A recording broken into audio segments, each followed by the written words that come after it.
भाई वो चले गए, मुझे छोड़कर चले गए। जिस रास्ते पर उम्र भर चलने का वादा किया था, सब वादों को तोड़कर चले गए। क्या कसूर था मेरा? यही कि उनसे बेइंतहा मोहब्बत किए थे हम। क्या कसूर था मेरा? यही कि उनको दीवानों की तरह चाहते थे हम। क्या कसूर था मेरा?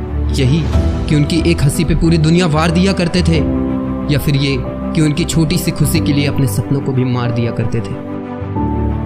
मैंने शिद्दत से जिसे प्यार किया, आज वो पल भर में चले गए, पल भर में चले गए, और एक बार भी मुड़कर नहीं देखा। ऐसे चले गए जैसे मानो हमारे बीच कभी कुछ था ही नहीं, कुछ भी नहीं। यार बस बहुत हुआ, रो लिया भाई। अब हिम्मत जुटा और सुन मेरी बात को। जिसको जाना था वो तो चली गई, अब उठ खड़ा हो और बदल दे अपनी हालात को। मानता हूँ कि तूने उससे प्यार किया था, और ये भी मानता हूँ कि ताली एक हाथ से नहीं बजती। कुछ तुम्हारा कसूर रहा होगा तो कुछ उसका, लेकिन गलती किससे नहीं होती यार, और झगड़ा कहाँ नहीं होता।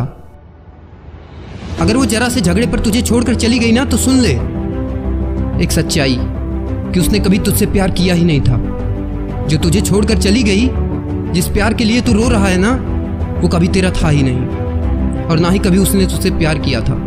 क्योंकि जिसको रहना है ना, वो लाख बुराइयों के बाद भी तुम्हारे साथ रहेगा। लाख झगड़े क्यों ना हो जाएं, मगर बुरे वक्त में हाथों में हाथ रहेगा। और जिसको जाना है ना, वो जरा सी गलती पर तुम्हारा साथ छोड़ देगा। तो जो तुम्हारा कभी था ही नहीं, उसके लिए आंसू बहाने का क्या मतलब है? जो कभी तुम्हारा था ही नहीं, उसके लिए अपनी खुशियों का गला घोटने का क्या मतलब है? जो चला गया उसको जाने दो, और एक बात सोचो, जो तुम्हारे लिए हंस नहीं सकता, तुम उसके लिए रो रहे हो। अगर ऐसा कर रहे हो तो तुम अपने आप को धोखा दे रहे हो, भगवान के बनाए हुए उस रचना को धोखा दे रहे हो। अब बंद करो उसके बारे में सोचना, और एक वजह बनाओ जिंदगी का। मानो कि अभी अभी शुरू हुई है जिंदगी, और इतनी खूबसूरती से जियो ना कि कभी अगर रास्ते में मिल भी जाए तो उसे अफसोस होना चाहिए कि मेरी जिंदगी का सबसे बड़ी गलती इसको छोड़ के जाना था। लेकिन अगर ऐसे ही देवदास बने रहे ना भाई, तो अगर कभी मिल भी गई, तो अगर कभी किस्मत ने आमने सामने लाकर खड़ा भी कर दिया ना, तो उसको ये यकीन हो जाएगा कि उसका डिसीजन सही था। बनाओ जिंदगी की एक नई वजह, और खुल के जियो यार, दिल खोल के। जीने की और भी बहुत सारी वजह हैं। दिखा दो दुनिया को कि वो सिर्फ एक लड़की थी, कोई ऑक्सीजन नहीं जो उसके बिना मर जाओगे। और अगर वजह नहीं मिल रही ना, तो सुनो, उठो, जाओ और अपने पापा की हथेलियों को देखो। ध्यान से देखना, तुम्हें वो बहुत ही हार्ड लगेगा। क्यों? क्योंकि वो हाथ भी कभी न कभी तुम्हारे जैसे मासूम हुआ करते थे, लेकिन हमारी जिंदगी बनाते बनाते उनको परवाह ही नहीं रही अपने आप की। अपनी पूरी लाइफ जो इंसान हमारे लिए कुर्बान कर दिया, सिर्फ तुम्हें खुश देखने के लिए, क्या कभी भी उन हाथों का कर्ज चुका पाओगे तुम? क्या ये वजह तुम्हारे लिए काफी नहीं है? अगर नहीं है तो जाओ अपनी माँ के पास, उनकी आंखों में देखो।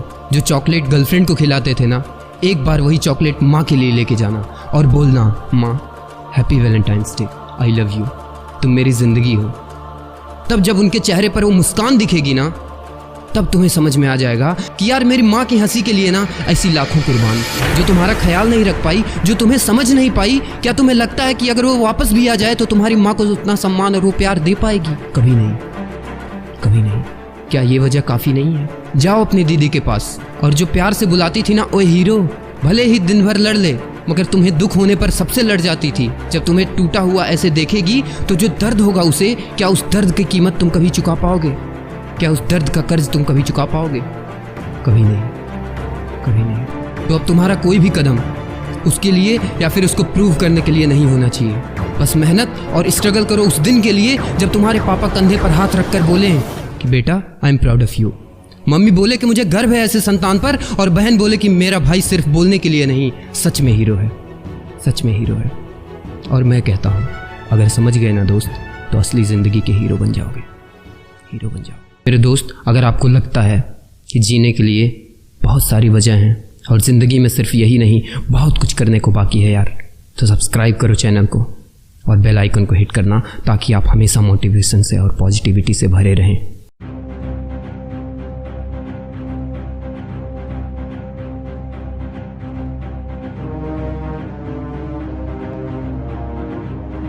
मैं आदर्श पांडे, द ग्लोबल थिंकिंग का क्रिएटर, सक्सेसफुल लोगों की दुनिया में आपका स्वागत करता हूं। आइए मिलकर एक इतिहास रचते हैं।